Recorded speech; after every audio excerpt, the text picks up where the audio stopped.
Edo nagpaalam na sa kalingap na hihinto na muna siya.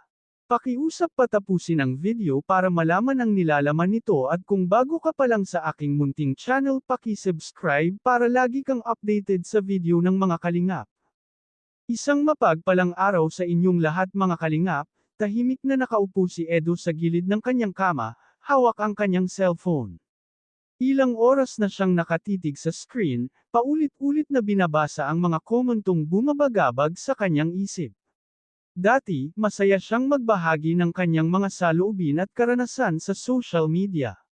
Ngunit sa paglipas ng panahon, napalitan ito ng pangamba at pagod.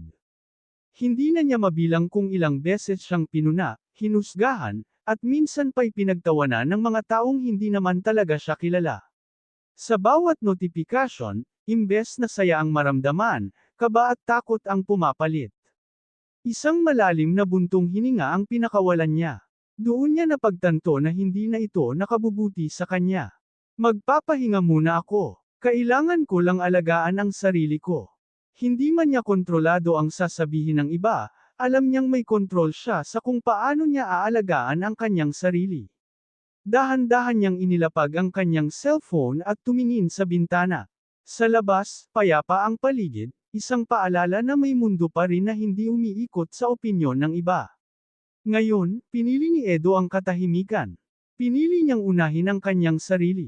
At sa simpleng desisyong iyon, nagsimula ang kanyang unti-unting paghilom. Yan, makarinig ng balita, una po kayo mag-asa sa akin kasi wala na akong time at oras sa mga nonsense na usapin. Pagod na ako po. Pagod na. So, yan. Focus na lang po ako sa charity ko. Ma'am Nurse Zita, salamat po. So, simulan na po natin guys. At yun. At yung ating siya pala yung vlog natin kanina. Salamat po pa rin sa mga patuloy na sumusuporta sa channel natin, sa mga vlogs natin.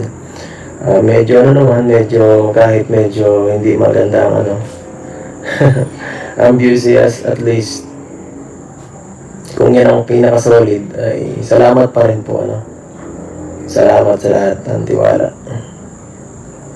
at suporta hanggang ngayon.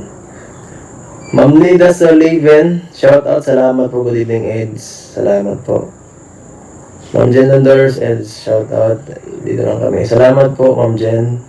Ma'am Abby Singapore, hello Eds, gandang gabi from Kalingap Edo International. Siya nga po pala, salamat sa Kalingap Edo International din, isa sa nagpabot ng tulong para dun sa picnic po ba yun? Sa picnic. Salamat po, salamat. Salamat. Kasi syempre hindi natin maisa sa katuparan yung napakagandang swimming namin ng mga students natin, mga beneficiary natin. Kung hindi po sa mga sponsors natin, dahil syempre medyo may kamahalan po ang pag ma-outing mahirap maghirap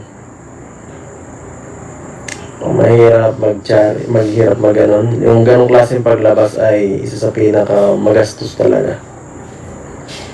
At yun, isa yun sa talaga sa masayang alaala naman na nagawa natin. At yun, masarap sa pakiramdam na mabigyan sila ng mga good memories, yung mga batang yan habang ganyan pa sila Hindi yung puro sila minsan trabaho lang inatupag, pag-aaral lang Pag bakasyon, ibigay natin sa kanila kahit konti nasaya para hindi naman sila ma-bored sa mga vlogs natin. Gusto ko rin siyempre maging komportable sila. Hindi lang isipin nila na pag-vlogs trabaho na isipin nila at kung ano pa man. Salamat po sa 2.2k viewers. Uy, grabe. 2k na akong nanonood guys. Salamat po. Kabide na nero sa Kalingap Edwig ako. Ay, salamat po Ami. Salamat po kung ganun. Malapit na di ba ni Nana Rosa? Layo pa guys. Ano pa, halos 1 month pa. Siya nga po pala, sa mga bago, mamaya ulitin ko na lang. Pasensya na po, ay una ko, salamat po sa lahat ng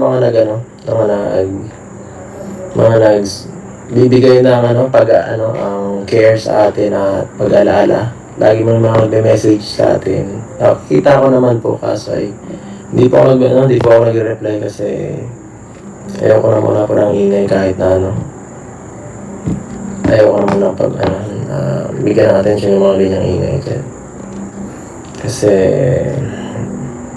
kahit tayo matatag at sanay sa mga ganyan di man tayo perfect na maging sobrang talaga pusong bato ay hindi talaga tatablan ng lahat ng mga ganyang so pasensya na po, hindi po ako ngayon talaga ng messages.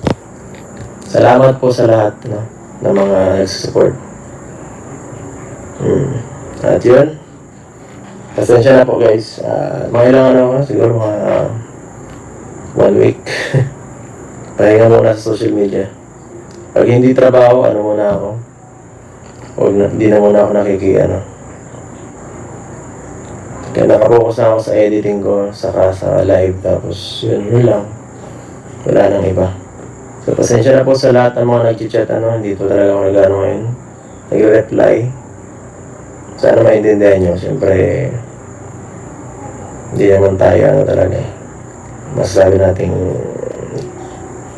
pusong bato talaga para hindi makaramdam na kung sa lahat ng mga kung ano dyan.